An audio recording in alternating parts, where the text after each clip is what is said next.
이 새벽 우리에게 주신 하나님 말씀은 욥기 16장 1절에서 17절까지의 말씀입니다.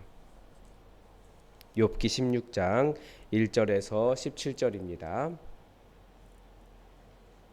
우리 하나님의 말씀을 다 함께 받들어 읽겠습니다. 욥이 대답하여 이르되 이런 말은 내가 많이 들었나니 너희는 다 재난을 주는 위로자들이로구나. 헛된 말이 어찌 끝이 있으랴. 내가 무엇에 자극을 받아 이같이 대답하는가. 나도 너희처럼 말할 수 있나니 가령 내 마음자리에 있다 하자. 나도 그럴듯한 말로 너희를 치며 너희를 향하여 머리를 흔들 수 있느니라. 그래도 입으로 너희를 강하게 하며 입술의 위로로 너희의 근심을 풀었으리라. 내가 말하여도 내 근심이 풀리지 아니하고 잠잠하여도 내 마음이 줄어들지 않으리라. 이제 주께서 나를 피로하게 하시고 나의 온 지망을 패방하게 하셨나이다. 주께서 나를 시들게 하셨으니 이는 나를 향하여 증거를 삼으심이라. 나의 파리한 모습이 일어나서 대면하여 내 앞에서 증언하리이다. 그는 진노하사 나를 찢고 적대시하시며 나를 향하여 이를 갈고 원수가 되어 날카로운 눈초리로 나를 보시고 무리들은 나를 향하여 입을 크게 벌리며 나를 모욕하여 뺨을 치며 함께 모여 나를 대적하는구나. 하나님이 나를 악인에게 넘기시며 행악자의 손에 던지셨구나. 내가 평안하더니 그가 나를 꺾으시며 내 목을 잡아 나를 부서뜨리시며 나를 세워 관역을 삼으시고 그의 화살이 사방에서 날아와 사정없이 나를 쏘므로 그는 내 콩팥들을 꿰뚫고 그는 내 쓸개가 땅에 흘러나오게 하시는구나. 그가 나를 치고 다시 치며 용사같이 내게 달려드시니 내가 굵은 배를 꿰매어 내 피부에 덮고 내 얼굴은 울음으로 붉었고 내 눈꺼풀에는 죽음의 그늘이 있구나. 그러나 내 손에는 포악이 없고 나의 기도는 정결하니라. 아멘. 지난주에 아주 이슈가 되었던 드라마가 끝이 났습니다. 다 아실 것 같아요. 제가 다 보지는 못했지만 이렇게 가끔씩 보면서 아주 깜짝 놀랄 만한 대사를 들었습니다. 제가 그 대사를 듣고 난 다음에 야, 목사도 저런 말 잘 못하는데 하나님께서 정말 저에게 학자의 혀를 주셔서 사람들을 위로할 수 있는 말을, 위로할 수 있는 마음을 주시옵소서 기도할 정도였습니다. 그 우리나라에는 환양년이라고 하는 표현이 있지 않습니까? 이 원래 병자호란에 끌려갔다가 고향으로 돌아왔다라고 해서 환향, 고향으로 돌아왔다라는 뜻이었지만 그 이후로 이게 그 환양, 그래서 몸을 함부로 굴리는 문란한 여성을 뜻하는 말이 되어 버렸습니다. 그러니까 그 드라마가 이 병자호란을 배경으로 하고 있습니다. 그런데 그때 조선의 여인들이 청나라로 끌려갔던 이유가 무엇입니까? 그 여인들의 잘못이 아닙니다. 어떻게 보면 국가가 무능했기 때문에 그렇습니다. 정치인들은 계속 정쟁을 하고 전쟁에서 패하고 가장 연약한 여자들이 그래서 끌려간 겁니다. 전쟁을 하면 항상 그렇습니다. 살아남는 사람, 이건 전쟁의 죄송하지만 그 나이 많으신 어르신들이 특히 남자분들이 전쟁 한번 일어나야 돼 이런 얘기 많이 하시는데 그건 본인들이 죽지 않기 때문에 그렇습니다. 전쟁을 하면 가장 안 죽는 사람은 나이 많은 남자입니다. 가장 많이 죽는 사람은 어린아이들이에요. 그리고 여자예요. 그리고 군인, 젊은이들이고요. 자기 안 죽으니까 그런 얘기 하는 거예요. 아무튼 그때에도 그래서 결국 그 나라의 뭐라고 할까요? 그 정치인들의 부패와 정쟁, 전쟁에 이기지 못한 그런 그 국가의 무능, 그래서 그 여인들이 끌려간 거예요. 근데 막상 고향으로 돌아가면 그런데 돌아왔을 때 오랑캐에게 더럽혀졌다라고 해서 비참한 대우를 받아야 했습니다.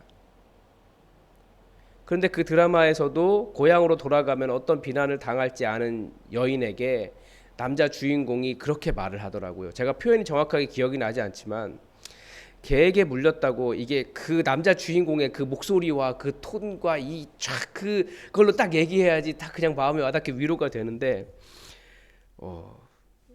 그런 말이었어요. 개에게 물렸다고 몸이 더럽혀진 것이 아니다. 뭐 그런 표현이었습니다.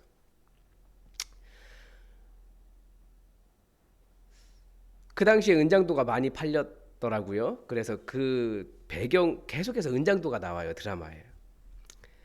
오랑캐를 만나기만 해도 더럽혀졌기 때문에 자결을 해야 한다, 그런 뜻이었습니다. 여인들에게 계속 가르쳤어요. 소위 선비라고 하는 사람은 그렇게 더럽혀진 여인들이 자살을 했기 때문에 이 나라가 깨끗하게 지켜졌다, 그런 말을 하더라고요. 그러니까 욥기, 다시 욥기로 보자면 누가 그 여인들을 더럽혔습니까? 그 여인들을 더럽다고 말한 자들이 그 여인을 더럽힌 거죠. 그런 여인들은 더럽혀진 게 아니에요. 절대 그 여인들이 더러운 게 아니에요. 그들을 더럽다라고 자결해라라고 몰아간 그 사회가 더러운 거고요. 소위 고결하다고, 나는 깨끗하다, 나는 그런 일 당하지 않았으니까 너는 죽어야 된다라고 말했던, 그들의 마음을 이해하지 못하고 죽으라고 말했던 사람들이 더러운 거죠. 저도 시대의 한계 속에 살아가기 때문에 아마 그 당시에 제가 선비로 살았다면 그런 편견을 사로잡혀 그런 말을 아주 당당하게 그리고 열정적으로 이 나라를 그렇게 지켜야 한다라고 말했을지도 모르겠습니다. 그러나 하나님의 마음은 무엇입니까? 하나님도 과연 사회 구조적인 문제 때문에 가장 고초를 당하는 사람들을 향해서 너희는 더럽다, 너희가 이 세상을 살아가는 것이 이 나라를, 이 땅을 더럽히는 것이다, 그러니까 깨끗하게 하려면 너희 자살해라, 그런 말 할 수 있겠습니까? 하나님 절대 그런 분 아니십니다. 오히려 병든 자, 그런 사람들 죄인 아니다, 하나님의 영광을 나타낼 사람이다, 그렇게 말씀하셨어요. 아니 다들 병들어가지고 몇십 년 동안 병들어가지고 해결이 안 되는 사람, 아니면 태어날 때부터 눈먼 사람, 다른 사람이 다 손가락질하면서 죄인이라고 말하는데 예수님은 아니야, 이 사람은 하나님의 영광을 드러낼 사람이야. 예수님은 그렇게 말씀하셨어요. 오히려 이런 마음 가진 사람들에게 아니야, 내가 너를 얼마나 사랑하는데 그게 내 마음이 아니야, 그래서 어떻게 하면 되겠니? 내가 너 살려줄게, 걱정하지 마. 그러면서 하나밖에 없는, 그 품속에 안으신 하나밖에 없는 아들을 그런 사람들에게 내어주신 거예요. 이게 너 살릴 거야, 이 예수 그리스도, 그 피가 너를 살릴 거야. 그러면서 내어주신 분이 하나님 아버지시라는 거예요. 오히려 그런 사람들 향해서 더럽다라고 말한 바리새인들, 서기관들, 사두개인들, 그런 사람들 향해서 이것들 얼마나 심하게 예수님 뭐라고 하시면서 비난을 하십니까? 말씀 줬더니 오히려 말씀 가지고 사람들 이렇게 힘들게, 그러면서 오히려 예수님은 바리새인들이나 사두개인들 향해서 더 큰 비판하셨습니다. 그러니까 하나님의 마음은 정말 우리가 세상에 생각하는 아주 통속적인 사람들 그냥 쉽게 비난하고 인과응보적으로 생각하고, 절대 그거 아닙니다. 오늘 본문은 엘리바스의 두 번째 공격에 대해서 욥이 자신의 심정을 토로하는 말입니다. 엘리바스의 두 번째 공격은 정말 더 잔인했습니다. 첫 번째도 그랬지만 두 번째도 더 그랬어요. 다 네가 죄가 많아서 그래, 그렇게 말한 거예요. 어떻게 하루아침에 자녀들 다 잃고 하루아침에 모든 재산을 잃어버린 사람을 향해서 그렇게 잔인하게 말할 수 있습니까? 하나님 그게 아닌데. 그러면서 우리 신앙이 있잖아, 이게 내 말이 이게 정말 이 비밀스러운 집단, 그러니까 어떻게 보면 바리새인 뭐 그런 느낌이에요. 그런 사람들에게 받은 정말 최고의 지식이야. 그게 결국 특별한 것도 아니에요. 바로 긍휼 없는 기복주의자들일 뿐이었습니다. 그래서 친구를 향해 욥이 하는 말이 그거예요. 너희는 다 재난을 주는 위로자들이구나. 위로자가 아니라 재난을 주고 있다는 거예요. 위로가 아니라. 그러면서 친구들에 대한 아쉬운 마음을 토로합니다. 그러면서 진짜 친구라면, 진짜 위로자라면 어떤 자세일지 가르쳐 주는 거죠. 진짜 위로자는 어떤 사람입니까? 나도 너희처럼 말할 수 있었고 상황이 반대였다면 나도 너희처럼 이 고개 하면서 고개 흔들면서 너희에게 말로 칠 수 있다. 그러나 나라면 오히려 말로 정죄하는 것이 아니라 너희를 강하게 붙잡아주고 입술의 위로로, 그러니까 말로 위로해서 마음의 근심을 덜어주었을 것이다. 사실 고난 당하는 사람의 그 고난을 어떻게 우리가 해결해 주겠습니까? 가장 줄 수 있는 최고의 것은 그들의 근심을 덜어줄 수 있는 위로의 말인 거죠. 고난 당하는 자를 향한 우리의 자세가 무엇입니까? 힘든 사람을 향한 자세가 무엇입니까? 욥기가 계속 가르쳐 줘요. 그 사람의 고통의 원인을 해석하지 말아라. 이 땅은 이미 고통이 가득한 땅이기 때문에 고통의 원인을 해석하지 말아라. 하나님께서 어떻게 하실 거다. 이것도 네가 하나님 아닌데 왜 하나님이 어떻게 하실 거야. 하나님이 위로 주실 거야. 힘 주실 거야. 크게 사용하실 거야. 이런 얘기 하지 말라는 거예요. 함께 울어주고 그 마음에 괜한 자책이 있다면 오히려 그게 아니라고 위로하고 힘을 주라는 거죠. 그게 위로자가 할 일이라는 겁니다. 또한 욥기는 고통당하는 자의 마음, 고통당하는 그 절절한 심정을 잘 보여줍니다. 정말 많은 사람들이 이렇게 표현을 사실 하기가 어렵죠. 그런데 이 욥이 그런 걸 하고 있습니다. 내가 말한다고 내 근심이 풀리지도 않는다. 마음의 아픔이 줄어주는 것도 아니다. 말도 못하게 하냐. 이게 첫 번째예요. 이 지금 욥이 너무나 힘들어가지고 신음처럼 뱉은 그 말 때문에 지금 이 엘리바스가 이렇게 그 친구들이 이렇게 뭐라고 하고 있는 거거든요. 그러니까 이 말은 아마도 우리가 고통당하는 사람이 마음에 서운한 소리를 할 수 있습니다. 그러면 그런 소리 하지 마라. 그렇게 말할 때가 있잖아요. 저도 그랬던 것 같아요. 근데 그런 서운한 소리 하면 그게 사실 신음소리인 거예요. 그 사람에게는. 그래서 그런 말 할 수 있다라고 이야기하고 들어주고 얼마나 힘들면 그럴까라고 받아주고 함께 아파하고 위로해 주라는 거예요. 그렇게 말이라도 할 수 있는 사람은 그게 그의 신음소리 내는 거니까 들어주라는 거죠. 우리도 아픈 사람이 신음소리를 우리는 근데 그런 말 못하게 한다라는 것은 정말 아픈 사람이 신음소리도 내지 못하게 하는 거예요. 예전에 그 심리학자가 그런 이야기 하더라고요. 정신적으로 고통받은 사람에게 그 타이레놀을 먹이면 좀 괜찮아진대요. 그러니까 그게 왜냐하면 교통사고 나서 통증을 느끼는 사람하고 정신적으로 고통을 당하는 사람하고 통증을 느끼는 뇌의 부분이 똑같답니다. 그러니까 타이레놀을 먹이면 교통사고 난 사람이 그 통증을 좀 덜 느끼는 것처럼 정신적으로 고통받는 사람도 덜 느낀다는 거예요. 그러니까 이 정신적으로 고통당하는 사람은 사실 웬만한 큰 고통사고만큼이나 큰 고통이 있는 거죠. 근데 교통사고 난 사람에게는 병원에 누워 있어라라고 말하면서 정신적으로 큰 어려움을 당한 사람에게는 빨리 나와서 회복해야지 이렇게 말하는 게 말이 안 되는 거죠. 그러니까 우리는 아픈 사람, 정말 마음이 힘든 사람 위로해주는 입술이 있어야 된다는 것을 알 수 있습니다. 욥이 자신의 마음이 얼마나 아팠는지 하나님께 자신을 피로하게 하셨고 자신의 집을 패망하게 하셨다고 말합니다.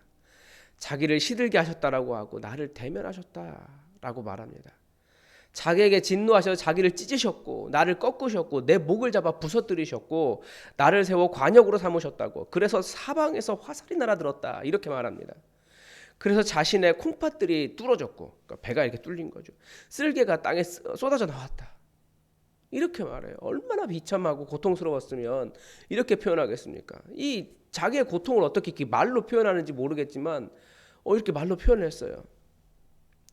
그래도 욥이 하는 말이 무엇입니까? 자신의 손에는 포악이 없고 자신의 기도는 정결하다라고 고백합니다.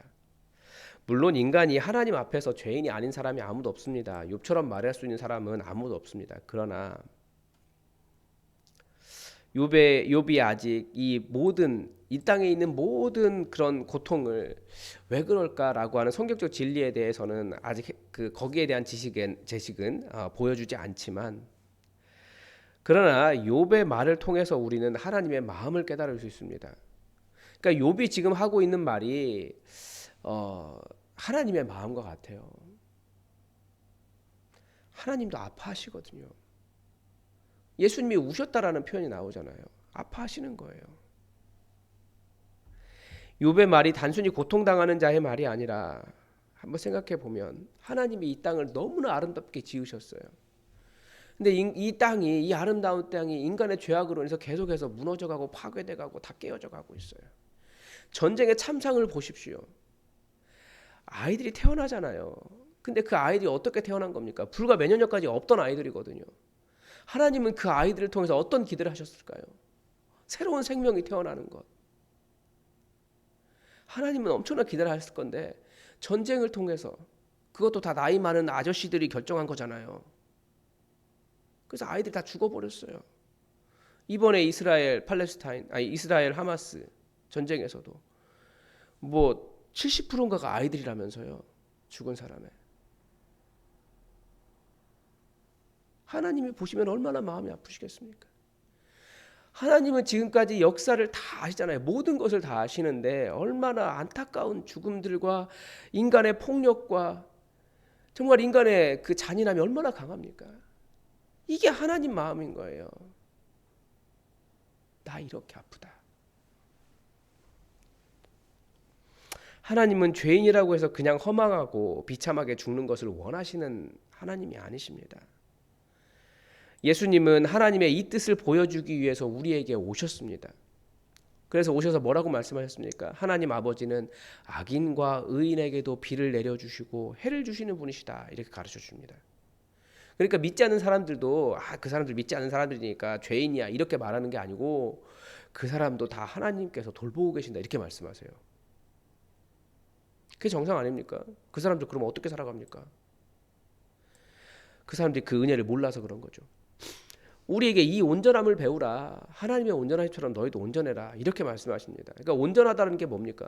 신학적으로 뛰어나다. 욥의 친구들처럼 멋있는 신학적인 이야기 할 수 있다. 이게 아니고 죄인 가운데도 있는 하나님의 긍휼을 볼 줄 아는 게 온전함인 겁니다. 모든 사람이 예수님의 은혜를 힘입어 값없이 의롭다함을 얻어 구원에 얻게 하셨습니다. 그러니까 모든 사람이 혈통적으로 아브라함의 자손이 아니어도 교리적으로 완전하지 않아도 예수님만 믿으면 구원받도록 하셨습니다. 다 예수님께만 오면. 그러니까 지식이 없어도 돼요. 예수님께 오기만 하면 돼요.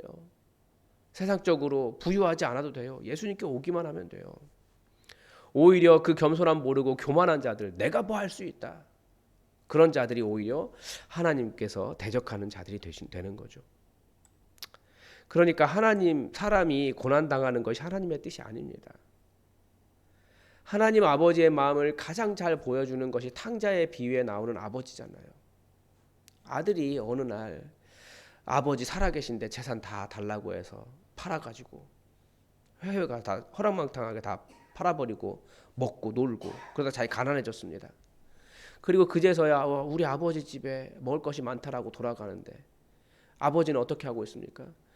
내내 그 아들 기다렸어요. 그게 아버지의 마음이라는 거예요. 예수님께서 오셔서 율법을 완성하셨다라고 하는 것이 이걸 겁니다. 바리새인들은 아버지의 율법 안에 담겨 있는 아버지의 마음을 몰랐어요. 그 이웃을 사랑하기를 바라는 마음. 그런데 아버지는 기다리신다는 거예요. 죄인들이 돌아오기를. 그리고 성경이 가르쳐주는 진리는 무엇이냐? 시편 140편은 여호와 하나님은 고난당하는 자를 변호하시고 궁핍한 자에게 정의를 베푸시는 분이시다. 이렇게 가르쳐줍니다. 그러니까 그 욥의 친구들이 말한 것과는 정반대죠. 우리가 고난당하는 진짜 이유는 무엇입니까? 욥의 시대는 잘 알지 못했지만 우리는 예수님을 통해 이 세상에 이렇게 고난이 가득한 이유를 알고 있습니다.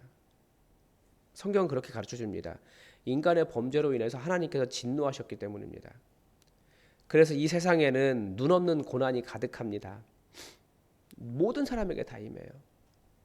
우리는 늙고 병들어가고 일하는 것이 수고롭고 관계가 무섭고 죽을까 봐 공포가 가득합니다. 이런 현상들이 바로 하나님의 진노 아래 있다는 증거입니다. 이 말은 다른 말로 하면 내가 어떤 특별한 잘못을 해서 하나님의 진노 아래에 있다라는 것이 아니라는 말도 됩니다. 그냥 인간 존재 자체가, 이 지구 자체가 이미 하나님의 저주 아래 있기 때문에 이런 일이 보편적인 일입니다. 보편적인 일은 그냥 당하는 것이지 그 사람만의 특별한 잘못이 아니라는 거예요. 그래서 우리가 할 일은 하나님께서 우리에게 가르쳐 주는 것은 예수 믿어라. 그것이 하나님의 진노를 벗어나는 방법이다. 그리고 다른 사람을 보거든 그 사람을 정죄하지 말고 함께 아파해 줘라. 그게 하나님 나라 만드는 방법이다. 그 사람의 잘못이 아니기 때문이다. 아파하는 자를 보면 우리가 해줄 말은 당신의 잘못이 아닙니다 라고 밖에 말할 수가 없다는 겁니다. 물론 나쁜 놈들도 있습니다. 그런 사람들 잘 나간다고 성경에서도 왜 그런 사람이 잘 나갑니까? 하나님께 따지는 장면들도 나오죠. 그런데 진짜 아파하는 자는 알 수 있어요. 제가 아는 한 고난당한 자가, 제가 아는 대로는 고난당한 사람이 위로받는 방법이 있습니다. 안타깝게도 또 다른 아픈 사람이 그 사람들을 위로해 줍니다. 건강하고 괜찮고 그 사람의 상황을 모르는 사람이 위로해 주는 것이 아니라 더 아픈 사람이 위로해 줘요. 한없이 약해질 때, 낙심이 될 때, 위로자는 같은 마음으로 함께 우는 사람이 위로자입니다. 진정한 위로자가 누구십니까? 우리 주님께서 우리의 아픔을 다 체휼하셨기 때문에 그분이 죽으셨어요. 우리의 모든 아픔을 알기 때문에 그분의 십자가 그 죽음의 사건이 그래서 우리에게 위로가 되는 겁니다.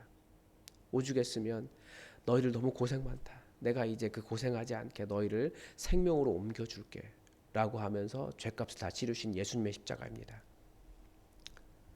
그러면서 고통을 또 다른 가족으로 받아들일 수 있게 되고 우리를 위해 죽으신 예수님의 십자가가 위로가 되는 겁니다. 여러분, 예수님은 우리를 위로자로 부르셨습니다. 위로자는 그 사람의 고통을 해석하는 사람이 아니라 그 사람의 미래를 예언해 주는 사람이 아니라 함께 울고 함께 우는 사람, 함께 아파하는 사람입니다. 그 사람에게 너의 잘못이 아니야 라고 말하고 그 사람에게 힘을 주는 사람입니다. 우리가 무엇을 줄 수 있겠습니까? 말이에요. 그래서 오죽했으면 성경은 우리에게 아침마다 학자의 혀를 주셔서 위로할 수 있는, 연약한 자를 일으킬 수 있는 말을 주십시오 라고까지 기도하겠습니까? 우리가 정말 같이 아파하면서 말로 사람을 세워줄 수 있는, 위로할 수 있는, 마음을 강하게 하고 근심을 덜어줄 수 있는 그런 진정한 위로자가 될 수 있기를 바랍니다. 오늘도 하나님의 뜻이 우리에게 이루어지기를 주기도문으로 기도하겠습니다. 하늘에 계신 우리 아버지, 아버지의 이름을 거룩하게 하시며 아버지의 나라가 오게 하시며 아버지의 뜻이 하늘에서와 같이 땅에서도 이루어지게 하소서. 오늘 우리에게 일용할 양식을 주시고 우리가 우리에게 잘못한 사람을 용서하여 준 것 같이 우리 죄를 용서하여 주시고 우리를 시험에 빠지지 않게 하시고 악에서 구하소서. 나라와 권능과 영광이 영원히 아버지의 것입니다. 아멘. 여러분, 우리에게 학자의 혀를 주셔서 정말 마음이 아프고 상하고 낙심하고 절망한 사람들을 위로할 수 있는 혀를 달라고 우리 기도했으면 좋겠습니다. 우리가 하나님의 뜻을 함부로 해석하지 않고 하나님의 사랑을 드러내는 사람들이 되었으면 좋겠습니다. 우리 교회가 그런 공동체 될 수 있도록 기도해 주십시오. 우리 공동체 안에도 질병이나 여러 가지 상황 때문에 아파하시는 분들이 있습니다. 그런 분들도 얼마든지 교회에 나와서 우리와 함께 마음을 나누고 하나님을 찾고 위로 얻을 수 있는 그런 교회 될 수 있도록 우리 교회를 위해서도 함께 기도해 주시기 바랍니다. 또 한 해를 잘 마무리하고 이제 새해를 또 잘 맞이할 수 있도록 우리 교회의 미래를 위해서도 기도해 주시고 여전히 이제 수능 끝났지만 우리 자녀들 또 대입 이제 과정 준비해야 됩니다. 잘 감당할 수 있도록 기도해 주시고 계속 있을 임용고시를 위해서도 기도해 주시기 바랍니다. 다 함께 우리 자녀들을 위해서 그리고 위로자가 되기를 그리고 예수 그리스도의 위로가 충만하기를 다 함께 기도하겠습니다.